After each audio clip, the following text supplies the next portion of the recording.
இன்னைக்கு தமிழ்நாட்டில் வந்து முழுக்க முழுக்க ஒரு தவறான பாதைக்கு வந்து போகிறவங்க லிஸ்ட். இப்போ நீங்கள் கொள்ளை லொட்டு லோசுக்கு எல்லாமே எடுத்தால் கூட அதில் 100க்கு வந்து கம்பல்சரி ஒரு 10% கொழுப்படுத்து பண்ணுறாங்க.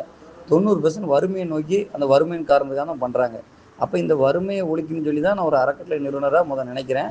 அதன் அடிப்படையில் தான் இதை என்ன பண்ணுறேன்னா, 2 விஷயத்த மென்ஷன் பண்ணுறேன்.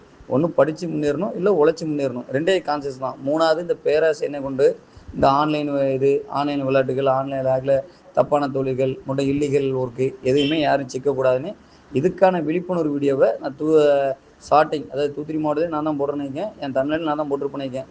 அதுக்கான வீடியோக்கள்லாம் பதிவு வந்து பண்ணுறேன். இந்த பதிவுலாம் பண்ணி என்ன பண்ணுறேன்னா, அப்போ என்கிட்ட வந்து காசு கிடையாது. அதாவது கொடுக்குறதுக்கு உதவி பண்ணுறதுக்கு காசு கிடையாது.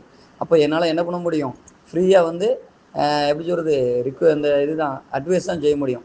அதன் அடிப்படையில் என்ன பண்ணுறேன், தொடர்ந்து ஒரு 8 வருஷம் முன்னே இந்த வேலையில் பண்ணிகிட்ருக்கேன். அந்த 3 வருஷம் இந்த இதெல்லாம் 8 வருஷம் பண்ணிகிட்ருக்கோம். அதுக்கு இடத்துல இப்போ லேட்டஸ்ட்டாக ஒரு 5 வருஷம் தான் இந்த அன்னை யூடியூஸ் மக்கள் அறக்கட்டளைன்னு ஒரு அறக்கட்டளை ஆரம்பித்து அது மூலம் சப்போர்ட் பண்ணி அதை இப்போ கொண்டு போகிறோம். அப்போ நம்மளோட கணக்கு பார்த்தா, நம்ம சேவை பார்த்தா 8-10 வருஷம் குறையாமல் இருக்கும். ஏன்னா அதெல்லாம் நம்ம இருந்து வீடியோ போட்டது அந்த அப்டேட்டில் தான் என்ட்ரு பண்ணுறோம். அடுத்து இதுக்கான வீடியோக்கெல்லாம் நம்ம 3 வருஷம் முன்னே பதிவு பண்ணியிருக்கோம். இதில் நிறைய வந்து எதிர்ப்புகள் வந்துட்டு, அதாவது ஒரு விஷயத்தை தப்பாக பேசும்போது அதை நம்மளே செய்கிற மாதிரி ஒரு பிம்பம் உருவானதுனால நம்ம ஆட்டோமேட்டிக்காக அதுலேருந்து நம்ம அதிகமாக அதை மூவ் பண்ணலை. இப்போ ஒரு எம்எல்ஏ வந்தனால இதுக்கு மேலே நம்ம தனியாக அதை டீம் ஃபார்ம் பண்ணி அதை அப்டேட் பண்ணுற மாதிரி இருக்கணும். ஆனால் வந்து அதான் நமக்கு கான்சன்ட்ரேஷன்.